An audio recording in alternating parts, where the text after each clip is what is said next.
Hello friends, welcome back in chemistry tutorial of floating Gyansala. Take education in rhyme because lotus flourishes in slime. आज का अध्याय है अध्याय 2 कक्षा 6 आखेट खाद्य संग्रह से भोजन उत्पादन तक।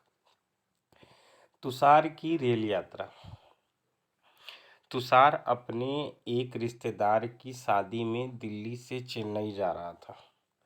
रेल में उसे खिड़की वाली सीट मिल गई जहां से वह बाहर का नज़ारा देखने में मगन हो गया।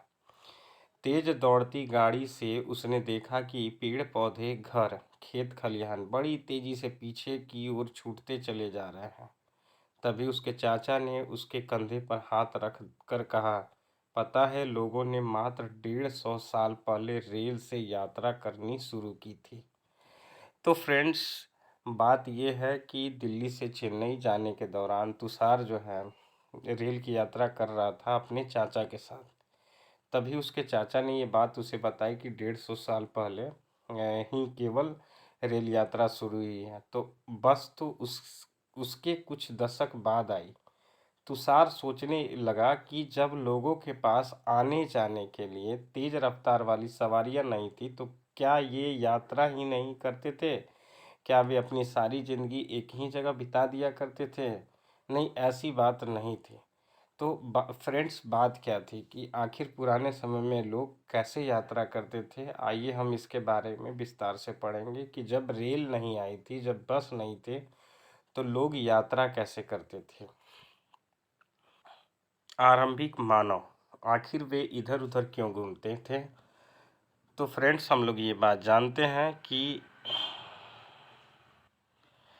हम उन लोगों के बारे में जानते हैं जो इस उपमहाद्वीप में 20 लाख साल पहले रहा करते थे। आज हम उन्हें आखेटक खाद्य संग्राहक के नाम से जानते हैं। भोजन का इंतजाम करने की विधि के आधार पर उन्हें इस नाम से पुकारा जाता है। आमतौर पर खाने के लिए वे जंगली जानवरों का शिकार करते थे, मछलियाँ और चिड़िया पकड़ते थे, फल मूल दाने पौधे पत्तियाँ अंडे इकट्ठा किया करते थे। तो फ्रेंड्स, आरंभिक मानव जो थे वे शिकार करके अपना भोजन करते थे और उसके अलावे वे लोग अपने भोजन का इंतजाम जंगल में से मिले उत्पादों से करते थे।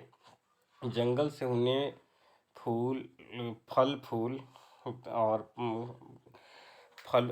बहुत सारी चीज़ें जैसे शहद, लकड़ियाँ आदि प्राप्त होती थी। यहाँ तक कि वो शिकार करते थे जानवरों का, मछलियाँ भी पकड़ते थे और इस तरीके से आरंभिक मानव जो है एक जगह से दूसरी जगह घूम घूम जीवन बिताने के अलावा अपने खाने का इंतजाम किया करते थे। आखेटक खाद्य संग्राहक समुदाय के लोग एक जगह से दूसरी जगह आए और उनका एक जगह से दूसरी जगह घूमने का कारण कई थे।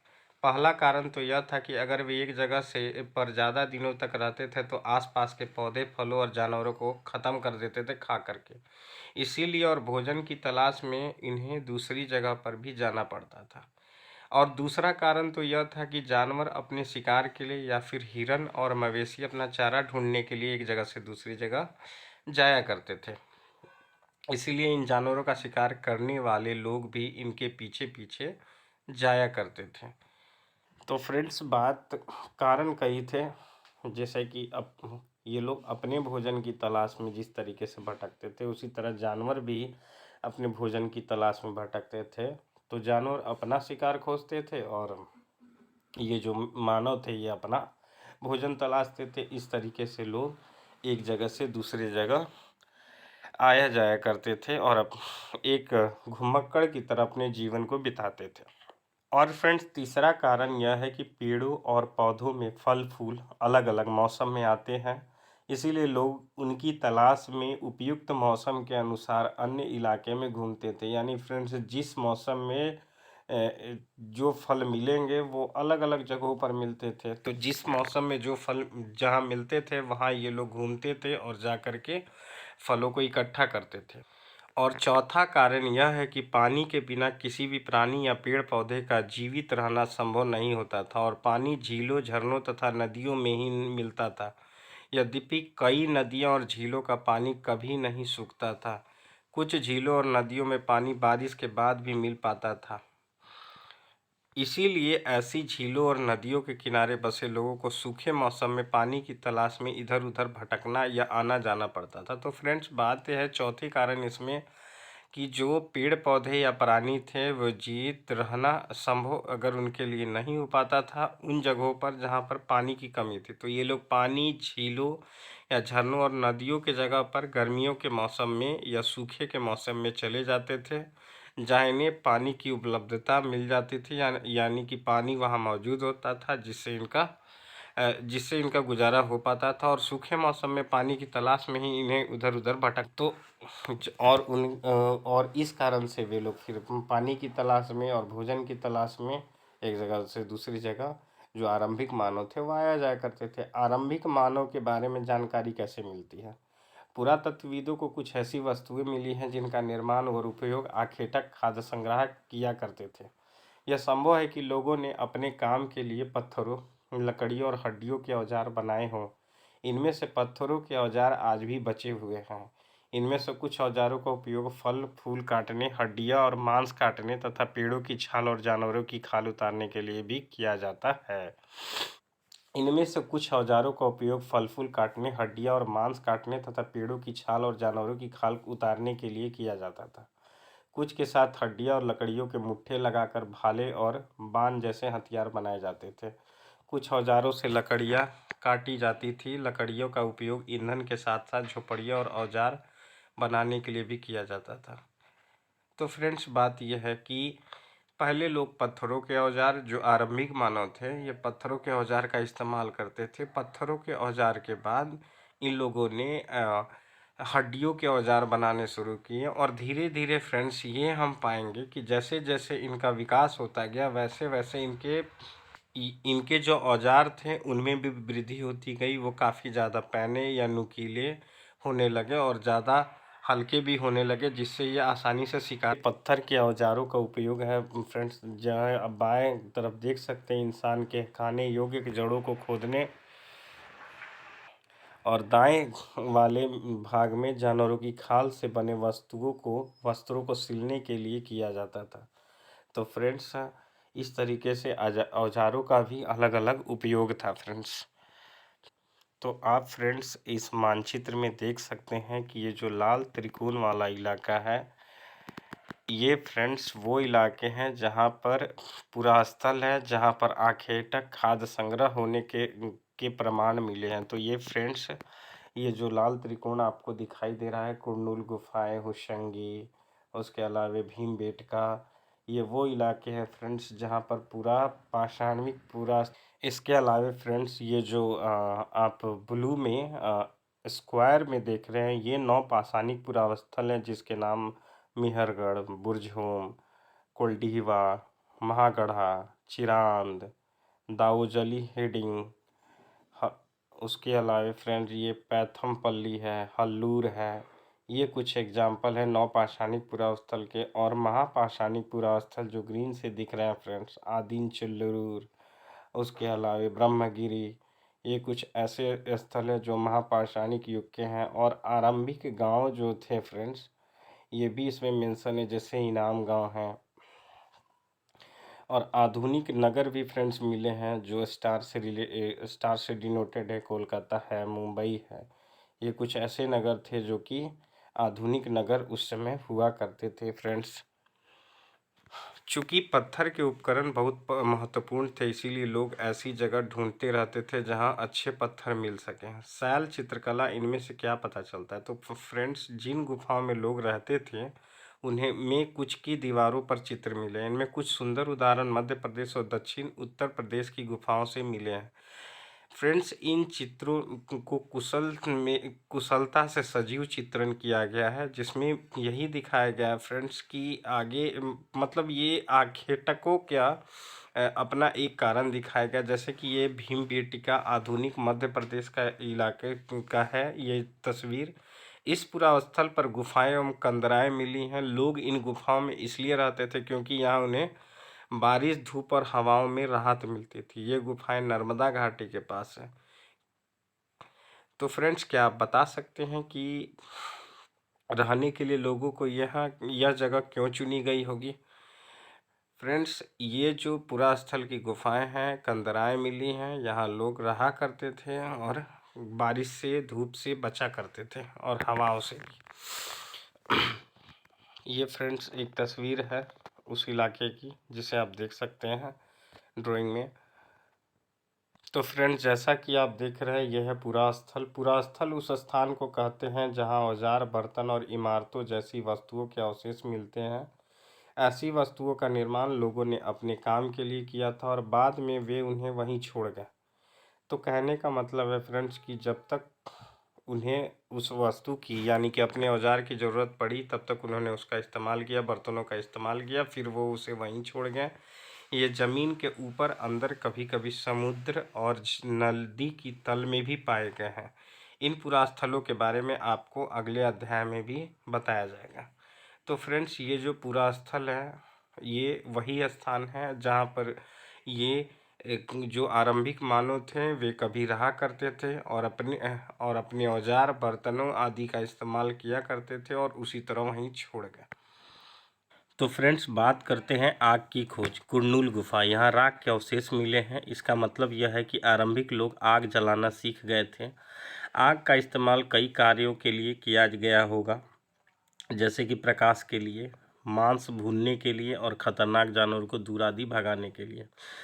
मतलब अब फ्रेंड्स, ऐसा है कि लोग पहले कच्चा मांस खाते थे, उसके बाद लोग पकाकर खाना शुरू कर दिए और ये आग जो होती थी उन्हें जंगली जानवरों से ही बचाती थी ताकि उनकी जान बची रहे। आज हम आग का उपयोग किस लिए करते हैं? तो फ्रेंड्स, आप इस सवाल का जवाब दें।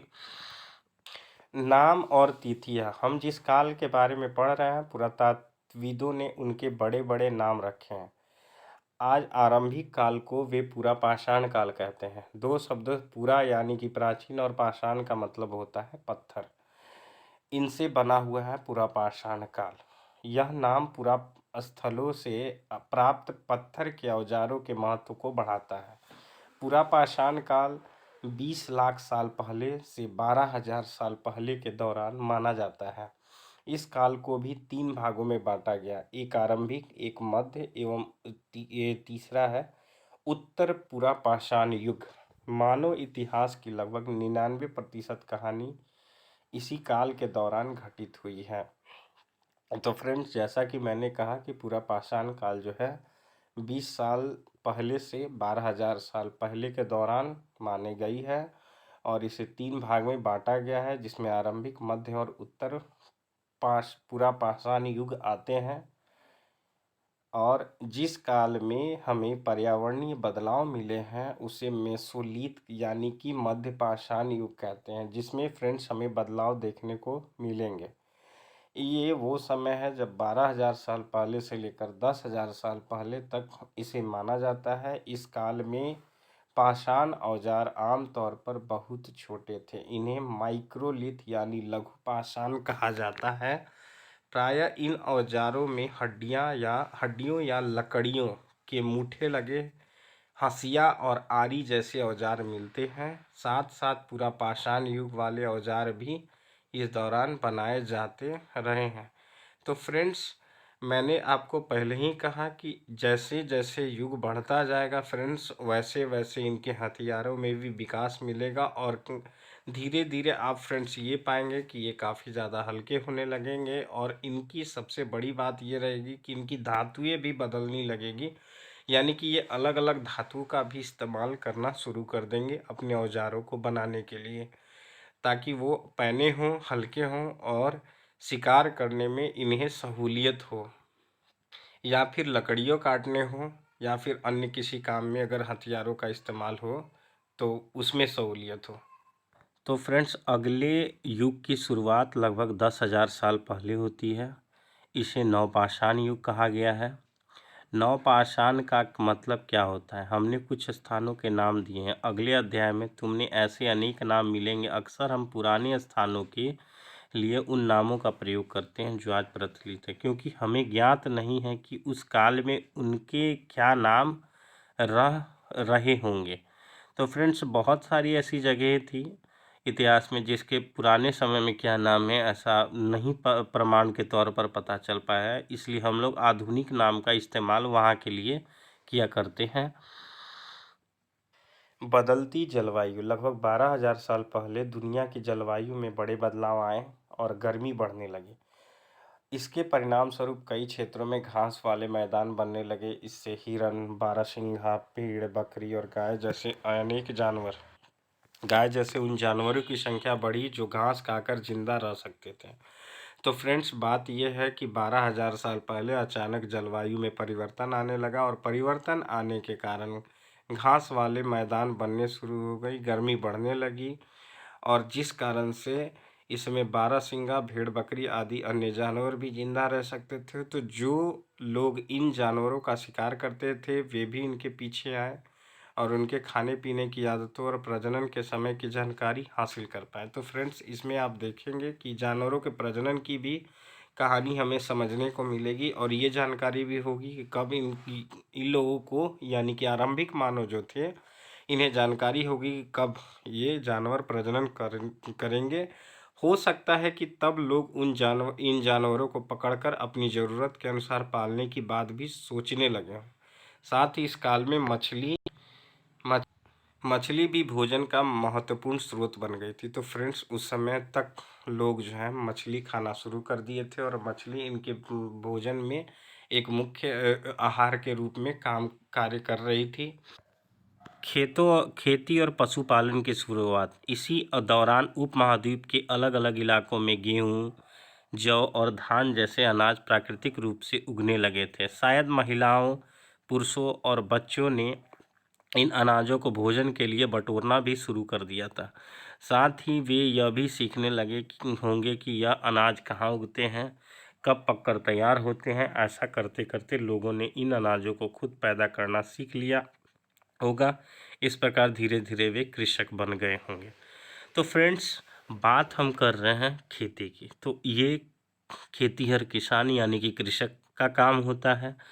तो फ्रेंड्स, मैंने आपको बताया कि उपमहाद्वीपों में अलग अलग इलाकों में गेहूं, जौ और धान प्राकृतिक रूप से उगने लगे थे और धीरे धीरे महिलाओं, पुरुषों और बच्चे जो हैं इसे बटोरते थे और धीरे धीरे इसको उगाना भी सीख गए। और जब से ये उगाना सीख गए तब से मैंने फ्रेंड्स एक बात आपको बताई थी कि ये लोग एक जगह टिक के रहने लगे, यानी कि एक जगह बसना शुरू किया इन्होंने। और बसने के साथ साथ अब ये लोग जानवरों को पालने लगे, जिन जानवरों को ये मार के खाते थे।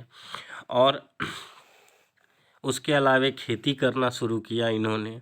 तो फ्रेंड्स, धीरे धीरे ये लोग, आप देखेंगे कि एक जगह रहना शुरू कर देंगे और एक धीरे धीरे गांव का निर्माण होने लगेगा। इसी तरह लोगों ने अपने घरों के आसपास चारा रखकर जानवरों को आकर्षित कर उन्हें पालतू बनाया होगा। सबसे पहले जिस जंगली जानवर को पालतू बनाया गया था फ्रेंड्स, वह कुत्ता का जंगली पूर्वज था। धीरे धीरे लोग भेड़, बकरी, गाय, सूअर जैसे जानवरों को अपने घरों के नज़दीक आने को उत्साहित करने लगे। ऐसे जानवर झुंड में रहते थे और ज़्यादातर घास खाते थे। अक्सर लोग अन्य जंगली जानवरों के आक्रमण से इनकी रक्षा किया करते थे और इस तरह धीरे धीरे वे पशुपालक भी बन गए होंगे। तो फ्रेंड्स, बात यह है कि ये लोगों ने सबसे पहले जानवरों को रिझाना या इस तरीके से आकर्षित करना शुरू कर दिया कि वो उनके घरों के आसपास आए रहें, जिस कारण से वो वहाँ चारा रखने लगे, घास रखने लगे, ताकि वो उसे ही देखकर कम से कम उत्साहित हो। और प्रायः ये झुंड में आते थे फ्रेंड्स और इन्हें अन्य जानवरों के आक्रमण से भी ये लोग बचाने लगे। और इस तरीके से ये कृषक भी तो थे ही, पशुपालक भी बन गए, ये जो आरंभिक मानव थे। तो क्या आप बता सकती हो कि सबसे पहले कुत्तों को पालतू क्यों बनाया गया? तो फ्रेंड्स, इसका जवाब आप ढूंढें और इसका जवाब दें। घरेलूकरण की प्रक्रिया। लोगों द्वारा पौधे उगाने और जानवरों की देखभाल करने को घरेलूकरण की प्रक्रिया का नाम दिया गया। यानी कि अब पौधे उगने लगे फ्रेंड्स और जानवर का भी, यानी कि पशुपालन आरंभ हो गया। अपनाया गए ये पौधे तथा जानवर अक्सर जंगली पौधों तथा जानवरों से अलग हुआ करते थे। इसकी वजह से यह है कि इन प्रक्रियाओं के तहत अपनाए गए पौधे या जानवरों का लोग चयन करते थे। उदाहरण के तौर पर लोग इन्हीं पौधों तथा जानवरों का चयन करते हैं जिनसे बीमार होने की संभावना कम हो। यही नहीं, लोग उन्हीं पौधों को चुनते हैं जिनसे बड़े दाने वाले अनाज पैदा होते हैं, साथ ही जिनकी मजबूत डंठलें अनाज के पके दानों के भार को संभाल सकें। ऐसे पौधों के बीजों को संभाल कर रखा जाता है ताकि फिर से उगाने के लिए उनके गुण सुरक्षित रह सके। तो फ्रेंड्स, आप ये भी देखेंगे कि धीरे धीरे ये लोग पौधों को चयनित भी करने लगे और ये चयन इस आधार पर किया जाने लगा कि वो जो पौधा हो वो थोड़ा मजबूत हो, जिनमें बड़े दाने लगते हों, ताकि इसकी जो मजबूत डंठलें हों, अगर अनाज पक जाए तो वो टूटे नहीं और उसका भार वो संभाल सके। ये सारे गुण उसमें होते थे और उन्हीं अनाजों को या बीजों को सुरक्षित रखा जाता था कि फ्रेंड्स उसमें ये गुण बना रहे। इन्हीं जानवरों को आगे प्रजनन के लिए भी चुना जाता था, जो आमतौर पर अहिंसक होते हैं। इसीलिए हम देखते हैं कि पाले गए जानवर तथा कृषि के लिए अपनाए गए पौधे जंगली जानवरों तथा पौधे से धीरे धीरे अलग होते गए। तो फ्रेंड्स, ये भी हम लोग देखेंगे कि जो अहिंसक जानवर थे, जैसे गाय, भेड़, बकरी, सूअर आदि, इन सभी को पाला जाने लगा और जंगली जानवरों तथा पौधों से इन्हें धीरे धीरे अलग किया जाने लगा फ्रेंड्स। तो मिसाल के तौर पर जंगली जानवरों की तुलना में पालतू जानवर के दांत और सींग छोटे होते थे। तो जो फ्रेंड्स जानवर पालतू बनाए गए उनके सींग छोटे से, ये दी गई तस्वीर में आप देखें और देख करके ये बताएं कि कौन से जंगली सूअर का है और कौन सा पालतू सूअर का है फ्रेंड्स। दांतों का चयन करें और उसका जवाब दें। और यही प्रक्रिया फ्रेंड्स धीरे धीरे पूरी दुनिया में चलती रही और यह करीब 12,000 साल पहले शुरू हुई।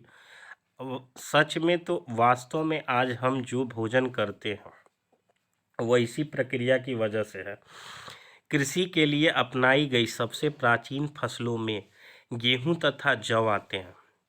उसी तरह सबसे पहले पालतू बनाए गए जानवरों में कुत्ते के बाद भेड़ बकरी आते हैं। एक नवीन जीवन शैली। तुम किसी पौधे के बीज को बो कर देखो, तुम पाओगी कि इसे विकसित होने में कुछ वक्त लगता है। इसमें कुछ दिन, महीने या फिर साल तक लग सकता है।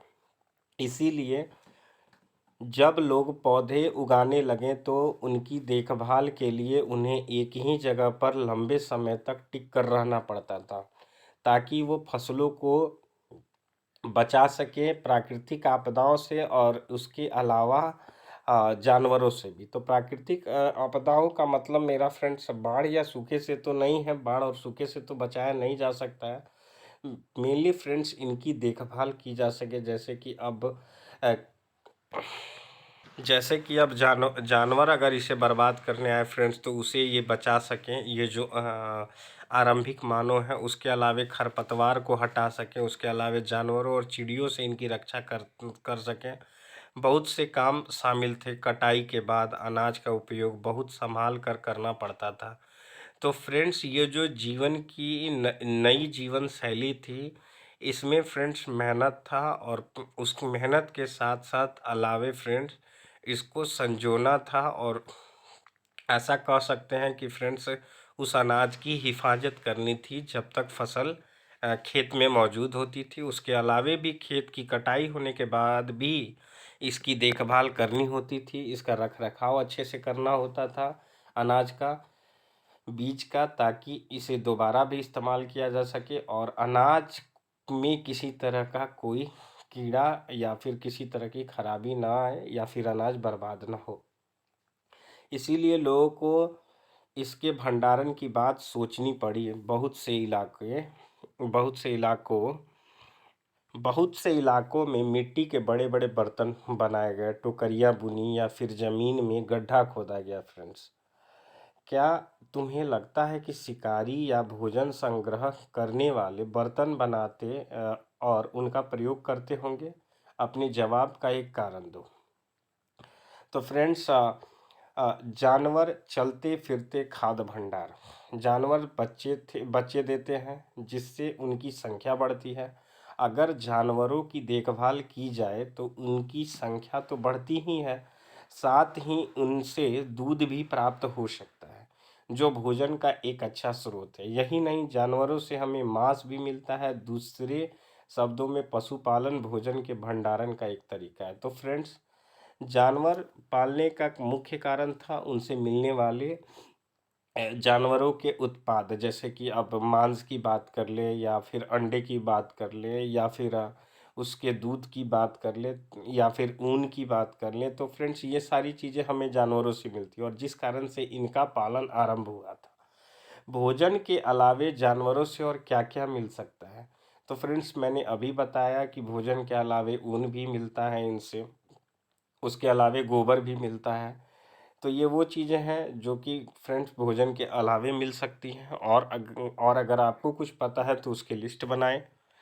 और फ्रेंड्स, आज जानवरों का उपयोग किस लिए होता है, इसका जवाब आप लोग दें। आओ आरंभिक कृषकों और पशुपालकों के बारे में पता करें।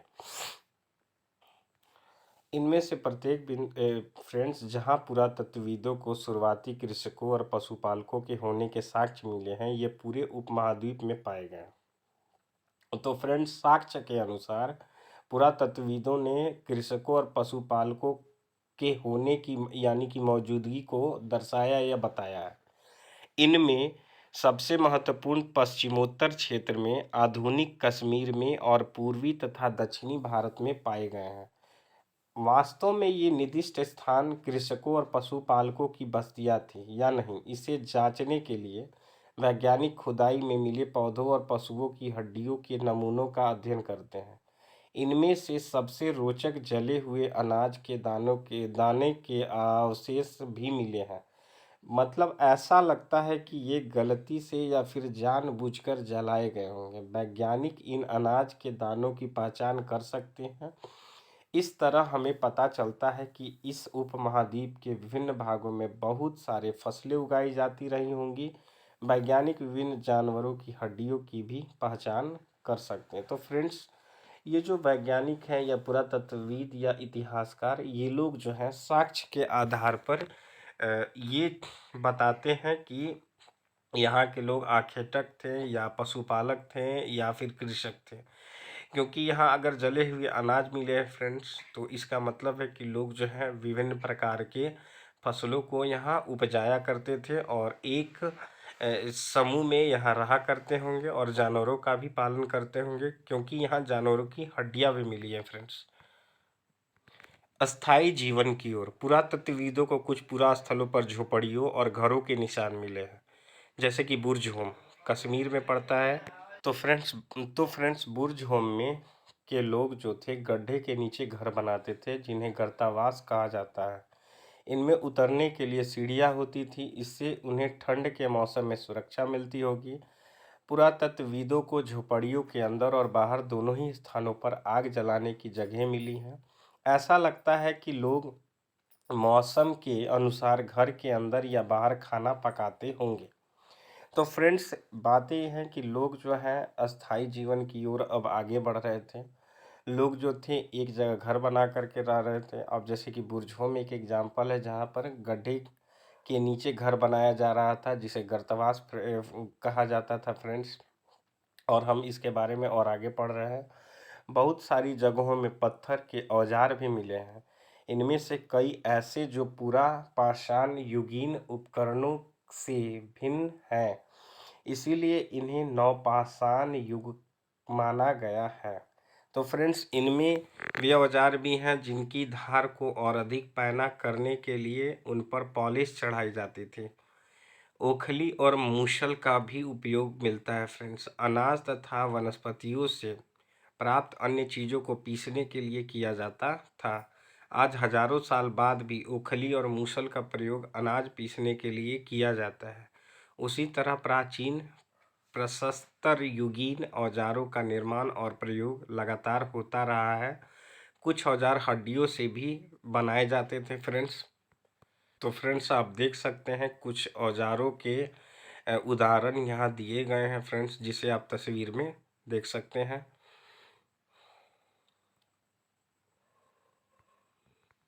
नवपाषाण युग के पुरास्थलों से कई प्रकार के मिट्टी के बर्तन भी मिले हैं फ्रेंड्स। कभी कभी इन पर अलंकरण भी किया जाता था। बर्तनों का उपयोग चीज़ों को रखने के लिए किया जाता था। धीरे धीरे लोग बर्तनों का प्रयोग खाना बनाने के लिए भी करने लगे।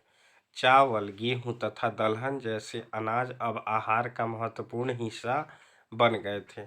इसके साथ साथ अब लोग कपड़े भी बुनने लगे थे। इसके लिए कपास जैसी आवश्यक पौधे उगाए जा रहे थे। क्या ये बदलाव हर जगह एक साथ ही आ गए होंगे? ऐसी बात नहीं है। एक तरफ जहाँ कई जगहों पर स्त्री पुरुष शिकार और भोजन संग्रह करने का काम करते रहे थे, वहीं अन्य लोगों ने हजारों सालों के दरमियान धीरे धीरे खेती और पशुपालन को अपनाया। तो फ्रेंड्स हम इसमें ये देख रहे हैं कि चावल, गेहूं और दलहन जैसे अनाज अब आहार के रूप में इस्तेमाल होने लगे थे। अब धीरे धीरे अन्य व्यवसाय भी आपको देखने को मिलेंगे फ्रेंड्स। जैसे पहले तो हमने ये पढ़ा कि लोग खेती कर रहे थे, लोग पशुपालन कर रहे थे। अब लोग कपड़े भी बुनने का काम आरंभ कर देंगे फ्रेंड्स। और उसके बाद मिट्टी के बर्तनों का भी इस्तेमाल मिलेगा। उसके ऊपर अन्य अन्य अलंकरण भी मिलेंगे, जिससे उनकी सुंदरता और बढ़ेगी। स्त्री और पुरुष शिकार और भोजन संग्रह करने का भी काम मिलता है फ्रेंड्स। तो फ्रेंड्स इसमें क्या आप कल्पना कर सकते हो कि इस पात्र में क्या रखा जाता होगा जो इस तस्वीर में मौजूद है? मौसम के मुताबिक बदल बदल कर अपनी जीविका चलाई जाती थी फ्रेंड्स। तो आप ये देखेंगे कि आगे के समय में जैसे जैसे एक समुदाय या यूँ कहो कि गांव का विस्तार होना फ्रेंड्स शुरू हुआ, उस तरीके से नए नए रोजगार का भी आरंभ हुआ और लोग जो है इस रोजगार से अपना जीवन यापन कमाना या आजीवन यापन करना आरंभ करने लगे। सोच निरीक्षण, मेहरगढ़ में जीवन मृत्यु। यह ईरान जाने वाली सबसे महत्वपूर्ण रास्ते बोलन दर्रे के पास एक हरा भरा समतल स्थान है। मेहरगढ़ संभवतः वह स्थान है जहाँ के स्त्री पुरुषों ने इस इलाके में सबसे पहले जौ, गेहूं उगाना और भेड़ बकरी पालना शुरू किया था। यहाँ विभिन्न प्रकार के जानवरों की हड्डियाँ मिली हैं। इनमें हिरन तथा सूअर जैसे जंगली जानवरों तथा भेड़ और बकरियों की भी हड्डियाँ मिली हैं। तो फ्रेंड्स यहाँ ये जो मेहरगढ़ का इलाका है फ्रेंड्स, जैसा कि आप मानचित्र में देख पा रहे होंगे, फोटो में देख पा रहे होंगे, मेहरगढ़ में इसके अलावा चौकोर तथा आयताकार घरों के अवशेष भी मिले हैं। तो फ्रेंड्स यहाँ पर आयताकार और चौकोर घर मिले हैं। भेड़ बकरी पालने का साक्ष्य मिला है। उसके अलावा जौ और गेहूं उगाने का साक्ष्य मिला है। मेहरगढ़ में इसके अलावा चौकोर और आयताकार घरों के अवशेष भी प्राप्त। तो फ्रेंड्स प्रत्येक घर में 4 या उससे ज़्यादा कमरे हैं, जिनमें से कुछ संभवतः भंडारण के लिए काम आते होंगे। मृत्यु के बाद सामान्यतः मृतक के सगे संबंधी उसके प्रति सम्मान जताते हैं। लोगों की आस्था है कि मृत्यु के बाद भी जीवन होता है, इसलिए कब्रों में मृतकों के साथ कुछ सामान भी रखे जाते थे। फ्रेंड्स ये मेहरगढ़ के घर का चित्र है। मेहरगढ़ के घर शायद ऐसे दिखते हों। आप जिस घर में रहते हो उसके साथ इस घर की क्या समानता है, इसके बारे में आप लिखें और बताएं। मेहरगढ़ में तो फ्रेंड्स मेहरगढ़ में ऐसी कई कब्रें मिली हैं। एक कब्र में एक मृतक के साथ एक बकरी को भी दफनाया गया था। संभवतः इसे परलोक में मृतक के खाने के लिए रखा गया होगा फ्रेंड्स, जैसा कि आप फोटो में देख सकते हैं। मेहरगढ़ की कब्र का चित्र, क्या आप बकरी के कंकाल को पहचान सकते हो? तो फ्रेंड्स ये देख रहे हैं कि बकरी भी मानव के साथ साथ दफनाई जाती थी फ्रेंड्स। ओके फ्रेंड्स आज के लिए इतना ही। फिर मैं हाजिर होऊंगा नए वीडियो के साथ। Okay, thank you.